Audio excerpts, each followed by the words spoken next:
talk a little about high school because I have a 20-year reunion that's slated for this year.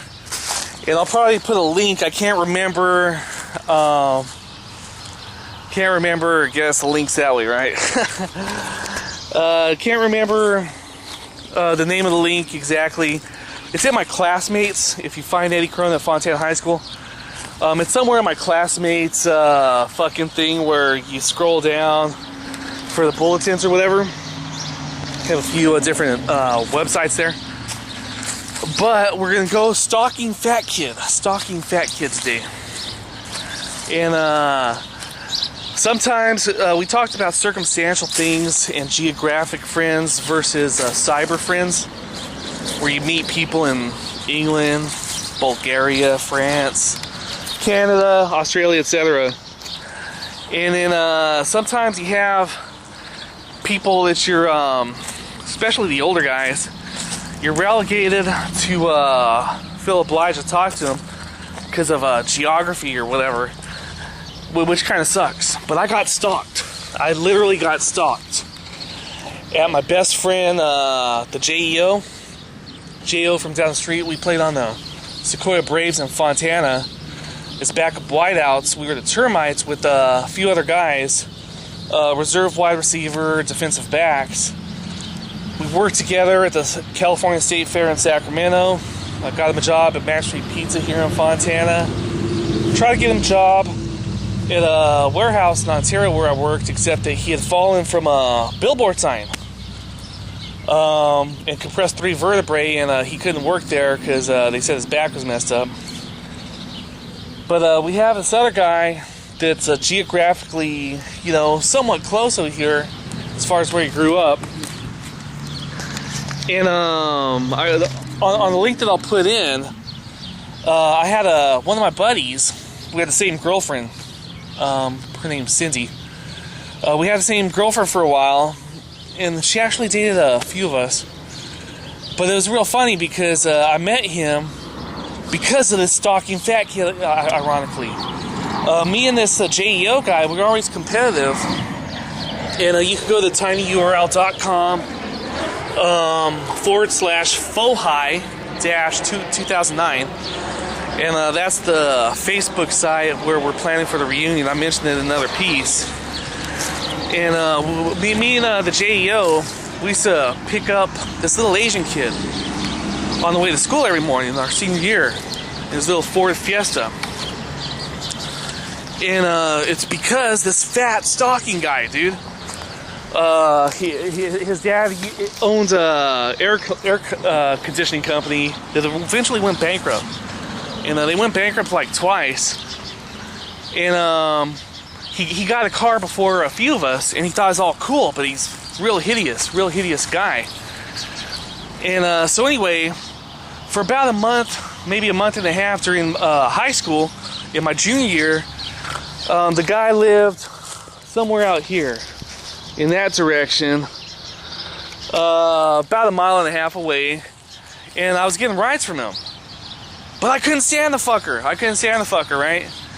So eventually, me and the other guy, my JEO, his name's John.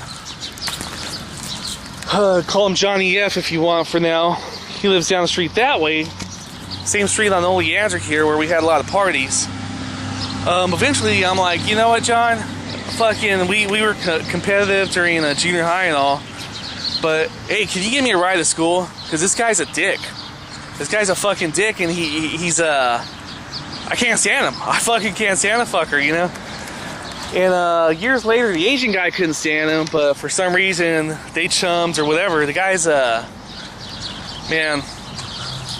I can't cover it in 10 minutes, all the accounts of it, and we're about halfway through right here. So, anyhow, I get this Facebook email, and it's the second one in the last couple of weeks, and the third one in this last month, about if I'm going to the reunion. And when I post the link, basically I go through the pros and cons. I wrote it in January. And my prom date, you can see pictures of us at the tinyurl.com /FOHI-2009. We went out for a few years after prom. But it wasn't the best of breakups. I got her job at the Max Street Pizza place as well. And we have a Max Street sign though. But this guy at John's wedding in '96, this fat kid, stalked me, man. We're over there having a good time, and he decides, I'm gonna talk to you. I'm like, fucking faggot, get out of here, you know? He really came out of the closet eventually. This kid in 2004, and said he was gonna suck John's dick. That's the guy said that was gonna suck John's dick.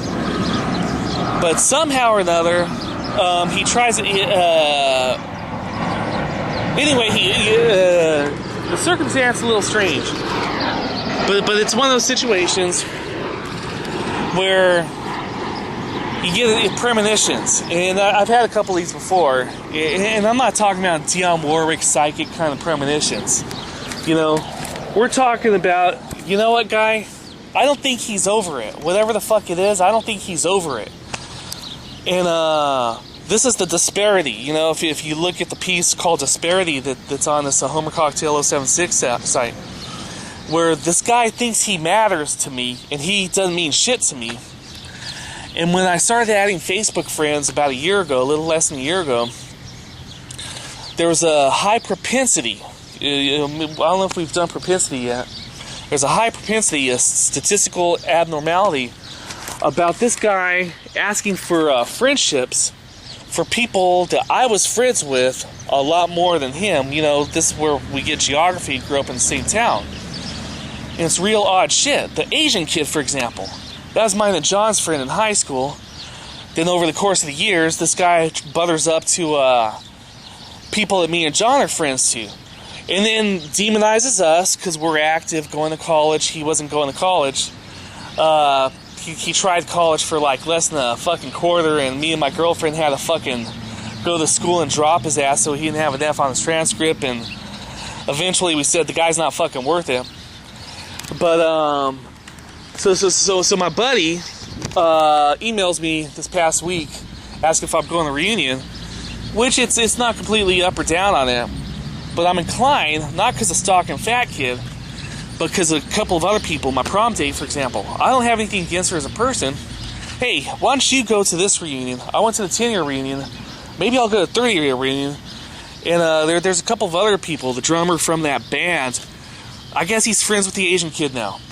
And I'm like, you know what? You guys have a good time this time. I'm just having a weird premonition based off that whole thing where I'm over here on Facebook and this fat kid's asking for friendships of people that he wasn't buddies with. People that I worked with, for example, right? And I'm like, this is fucking eerie shit, man.